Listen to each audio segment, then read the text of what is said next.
반갑습니다. 송재준입니다. 많은 분들이 요즘 대한민국의 정치를 보고 있으면은 아마 이런 생각을 하실 것 같아요. 야, 저 인간이 국회의원 할 정도면은 나도 국회의원 할 수 있지 않을까라고 생각하실 것 같습니다. 사실 그런 생각을 저도 하고 있으니까 영상을 보시는 분들이 오죽하겠습니까?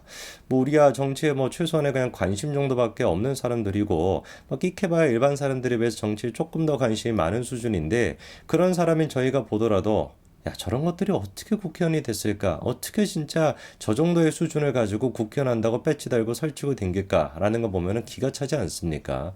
이번에 주인공은 또 김회재라고 하는 사람인데요. 김회재 같은 경우는 지금까지 민주당의 그 또라이들보다는 약간 좀 네임드는 아니죠. 뭐 예를 들어서 김남국이라든지 그리고 또 뭐 김의겸이라든지 장경태라든지 뭐 요런 이제 그 또라이급과는 약간 조금 이제 네임드가 아닌 느낌이 있는데 왜 그런 사람이 있지 않습니까? 주변에 여러분들 주변에도 계실 것 같은데 나이 불문하고 대화가 진짜 안 되는 거예요. 아예. 지 할 말만 머릿속에 가득 차 있기 때문에 내가 조금이라도 상식적인 얘기하고 조금이라도 타협해 보려고 하는데 조금이라도 설득해 보고 내가 양보하면서 얘기하려고 하는데 도저히 진짜 자기 생각으로 가득 차 있고 자기 할 말만 하면서 대화가 안 되고 결국에는 언성이 높아지게 되는 그런 사람들 있지 않습니까? 우리가 대화할 때 제일 진짜 기피해야 되는 1순위인데 그 1순위가 김혜재입니다. 근데 이 인간은 심지어는 또 뭐예요? 우리가 그냥 무시할 수도 없어요. 국회의원이기 때문에 배지까지 달고 있어가지고 그 권한을 또 휘두르고 있거든요. 어떤 도대체 김희재가 김회재입니다. 이름도 뭐 발음하기 힘들게 만들어놨는데 김회재가 한동훈 장관을 상대로 이런 행패를 부렸는지 그 영상부터 한번 보시죠. 6월이네요. 국회 본회의장에서 윤관석, 이성만 그 의원들 체포 동의안 설명하면서 위원님, 잠깐 들어보세요. 위원님께서 저한테 하는 것은 이해 충돌의 문제가 있습니다. 장관이 잠깐 들어보세요. 그 내용과 잠깐 질의하는 거 들어보세요. 지금 그 동봉 자. 얘기를 위원님이 말씀하시는 것은 적절하지 않습니다. 왜냐하면 이건 장관님 들으세요. 좀 질의를 한 다음에 얘기를 하세요. 바로 지금 반응이 어떻습니까? 한동훈 장관이 당신이 그 얘기를 해서는 안 된다. 의원님이 그런 얘기를 할 지금 위치가 되지 않는다. 이해충돌 여지가 있다라고 지적하고 있지 않습니까? 그 이유가 뭐냐? 간단합니다. 김혜재 본인 스스로가 어떤 사람이기 때문에 동봉투를 받은 사람 중에 한 사람으로 지목이 돼가지고 지금 수사선상에 올라가 있는 사람이 김혜재거든요. 아니 그러면은 아무리 대한민국 정치가 진짜 개막장이 됐다라고 해도 개딸들 때문에 개막장이 됐다라고 할지라도 이런 거를 우리가 봐서는 안 되는 거 아니겠습니까?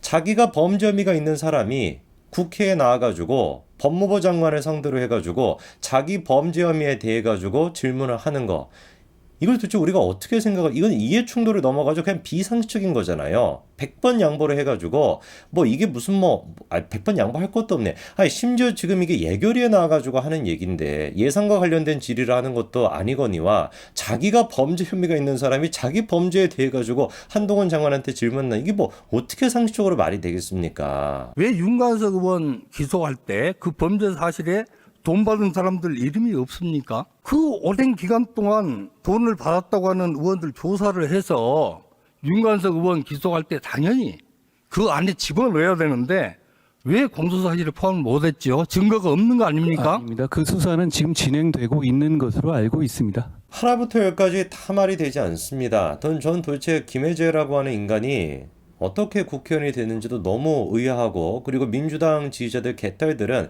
이 장면을 보고서 뭐라고 생각할지 너무 제가 궁금한데 궁금하지만 그냥 궁금함으로 제가 남겨놓겠습니다. 그 사람들의 어떤 댓글 반응이나 이런 거 보면은 화딱 지나가지고 제가 진짜 또 어떻게 될지 모르니까 진짜 그냥 궁금한 거는 내버려 놓겠어요. 근데 김혜재가 하는 거는 진짜 상식적으로 그냥 생각해 봤을 때 정치를 떠나가지고 누가 보든지 간에 잘못된 겁니다. 검찰이 지금 수사하고 있는 내용 그러니까 지금 한동훈 장관이 그때 윤관석과 이성만 두 사람에 대한 체포 동의안 그거를 이제 통과시켜 달라고 얘기를 할 때도 20명 가까이 연관돼 있는 사람들이 여기 앉아 있다라고 얘기했잖아요. 그거는 뭡니까? 검찰이 수사한 거를 바탕으로 해가지고 근거를 가지고 얘기를 했던 거예요. 그거는 한동훈 장관의 역할입니다. 법무부 장관으로서 체포 동의안이 왜 이렇게 온 것인지 그거에 대한 배경을 설명하는 것 한동훈 장관이 법무부 장관으로 해야 되는 일을 했던 것인데 그거를 가지고서 지금 김희재가 계속해가지고 뭐라고 하냐? 한동훈 장관이 마치 범죄를 저질렀다 이렇게 얘기하고 있어요. 저는 그런 사실이 전혀 없는데 아니 그걸 저한테 자. 국회에서 이렇게 말씀하신 건 이상한 거 아닙니까? 자, 장관께서 지금 이 자리에서 제가 있다고 얘기를 하니까 그거야말로 장관이 정말 인권 침해한 겁니다. 심지어는 지금 한동훈 장관한테 뭐라고 하고 있는 거예요? 인권 침해다 이렇게 얘기하고 있습니다. 아니 도대체 이게 논리 구조가 어떻게 정리가 돼야 될지 모르겠어요. 전혀 지금 상관없는 예결위에 나와가지고 자기와 관련된 범죄 혐의에 대해서 법무부 장관을 상대로 검찰이 지금 수사를 진행하고 있는 거에 대해서 질의를 하는 거, 이거는 진짜 처음부터 끝까지 모든 것들이 다 말이 안 되는, 그냥 말도 안 되는 짓거리를 지금 김혜자가 하고 있는 것인데, 오히려 지금 김혜자가 당당하게 한동훈 장관한테 뭐라고 합니까? 당신이 인권 침해를 하고 있다 이렇게 따져 묻는 거, 이걸 도대체 우리가 어떻게 이해를 해야 되는 것이죠? 개딸들은 이해가 되나요?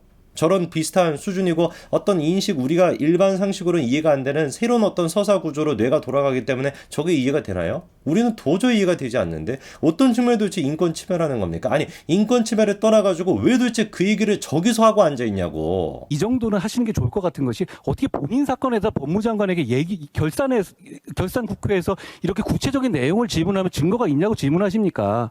전 이거는 장관님은 적절하지 않다고 국회 생각합니다. 와서도 그렇게 인권 침해를 해도 무슨 성역입니까? 그게 무슨 말씀이시죠?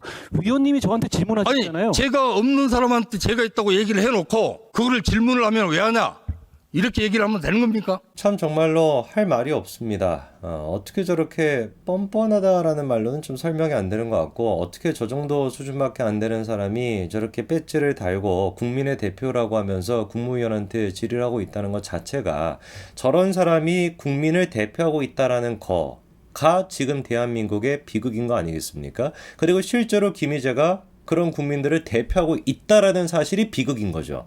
김희재한테 표를 준 사람들이 있고 김희재한테 또다시 표를 줄 사람들이 있으니까, 그리고 저런 김희재를 보면서 박수를 치면서 야 잘한다 이런 막 유튜브 영상들이 쏟아져 나오고 쇼츠 같은 게 쏟아져 나오면서 수십만 명이 그거를 막 보고 지금 환호성을 지르고 있는 게 지금의 대한민국의 상황이다 보니까 참 진짜 겹겹이 비극이고 겹겹이 절망스러울 뿐입니다. 위원님, 지금 여기서 이 자리에서 이렇게 질문하시는 것, 저는 이건 큰 문제라고 생각합니다. 여기서 어떻게, 지금 이 자리가 의원님을 변호하고 의원님을 방어하는 자리가 아니지 않습니까?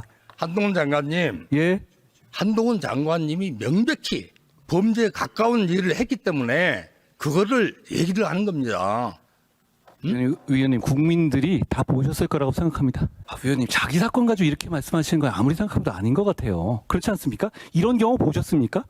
예, 많이 봤습니다. 언제 보셨습니까? 저는 처음 보는데. 이렇게 억울한 일을 당하고 가만히 있을 사람이 어디가 있습니까? 아무리 한동훈 장관이 상식적으로 차분히 설명해줘도 도저히 대화가 되지 않습니다. 자기가 범죄 혐의가 있는 사람이 예결위에 나와가지고 법무부 장관을 상대로 그런 질의하는 게 잘못된 거다라고 몇 번이나, 제가 생각만 하더라도 한 4-5번을 계속 지금 10분 동안 얘기를 하거든요. 한동훈 장관이. 끝까지 근데 김혜재는 굴하지 않습니다. 한동훈 장관이 범죄를 저질렀다는 거예요. 죄가 없는 사람한테 죄가 있다라고 하니까 한동훈 장관이 죄를 저지른 겁니다.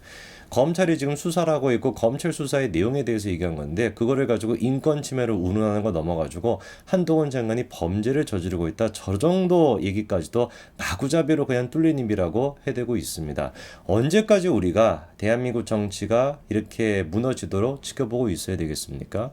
아무리 개딸들은 도대체 누구를 위해서 그렇게 하는지 뭘 위해서 그렇게 하는지 모르겠습니다. 왜 자기 생업까지도 포기해가면서, 생업까지 다 포기해가면서 이재명이라고 하는 한 명을 지키기 위해서 그렇게까지 막 온갖 곳에 다 쫓아다니지 않습니까? 이재명이 간다라고 한다면 그 조국을 지지했던 그 깨문이들보다도 훨씬 더 이 사람들은 악랄하다 훨씬 더 뭔가 그 집요함이 있어요. 제가 보기에는 이거는 다른 어떤 서사 구조가 돌아가고 있는 겁니다. 머릿속에서. 언제까지 우리가 이런 잡스러운 것들이 설치도록 내버려 둬야 되겠습니까? 제발 다음 총선에서는 다른 거 다 됐고요. 상식적인 결과만 나와서 상식적인 사람들이 국무위원한테 질의했으면 좋겠습니다. 이게 너무 큰 바람이라고 하는 게 더 비극이네요. 여기까지 말씀드리겠습니다. 감사합니다.